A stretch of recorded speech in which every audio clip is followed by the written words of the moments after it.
close-up to show you exactly where you want to fill the broth. So you always want to leave about 1.5 inches, maybe 2 inches from the top of the jar to the top of the broth. Now, when it comes to making a truly traditional, nutrient-dense broth, a good rule of thumb is to try to use a variety of different bones and animal parts. But that's about as much of a bubbling as you want to see. And the reason we want to keep this at a very gentle simmer is because that's the temperature at which the broths will really kind of extract their nutrients very efficiently, and we'll get like a nice gelatinous broth. The good thing about making broths is that you don't need anything fancy or expensive. Even if you've never made a bone broth in your entire life, you probably have everything you need in your kitchen right now. And basically that's just 3 things. A stock pot, and monosodium glutamate, MSG. It's just the tip of the iceberg when it comes to all the chemicals and chemical flavorings in these store-bought broths, and it's just one of many reasons why these store-bought broths are not real broths.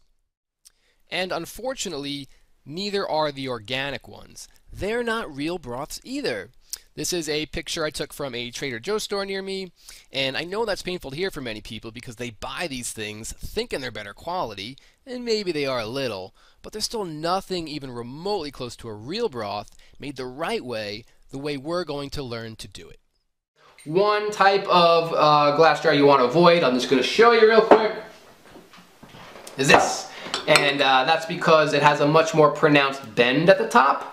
And these are a lot more prone to cracking. So make sure you're looking for the wide mouth jars, glass jars. I want to give you 2 reasons why you want to consider making fish broth. And the first reason is that it's the most affordable broth to make at home. It costs you practically nothing. It's often free. And the reason is that what we're looking for. So here are my pork bones. I just took them out of the oven. They're nice and roasted, nice and browned as you can see. And we'll cut through that layer of fat. And you can just see, look at me, if I just jiggle it, well, look how gelatinous that is. So if I take a little out, I mean, look at that, it's beautiful, huh? Just like Jell-O.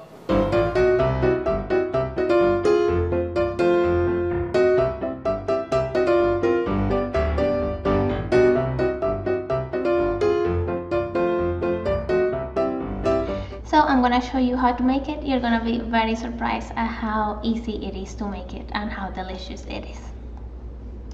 So right here I have my bones. I'm using beef ribs today, but you can use any type of bones you like. And I have some apple cider vinegar. So I'm going to use a pressure cooker because it really speeds up the process by 10 times. In a conventional pot you would have to cook your broth for about 12 hours, in a pressure cooker for 1.5 hours, so it's definitely worth it. So the first thing I'm going to do is put the bones here. I'll bring the pan so you can see. I'm gonna put them all in here.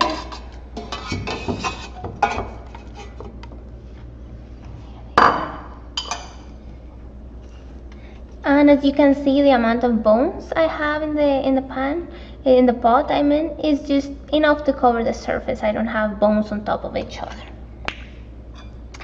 To this I'm going to add 1 tablespoon of apple cider vinegar. And what this does, you can also use lemon juice. What the acid does, it helps extract all the minerals from the bones. So now I'm going to add water.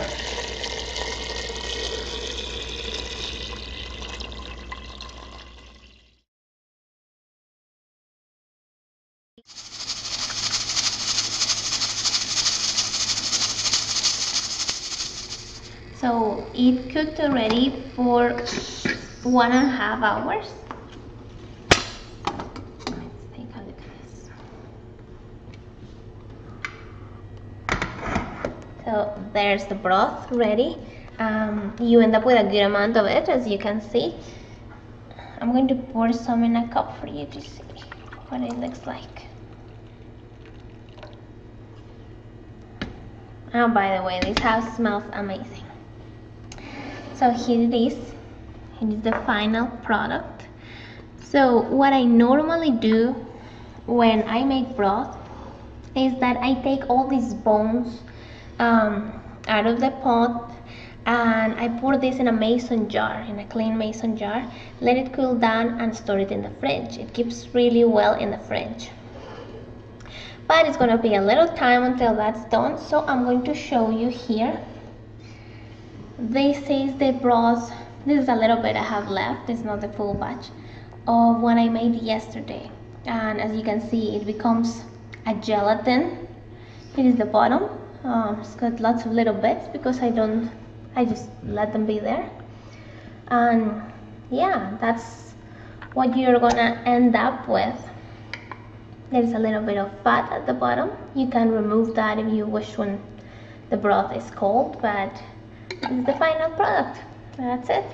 And so as you can see, it's a very easy recipe. It's delicious. It's very good for you. I really encourage you to give it a try at home. You're gonna love it and you're gonna be amazed by the benefit. Thanks for watching. Bye.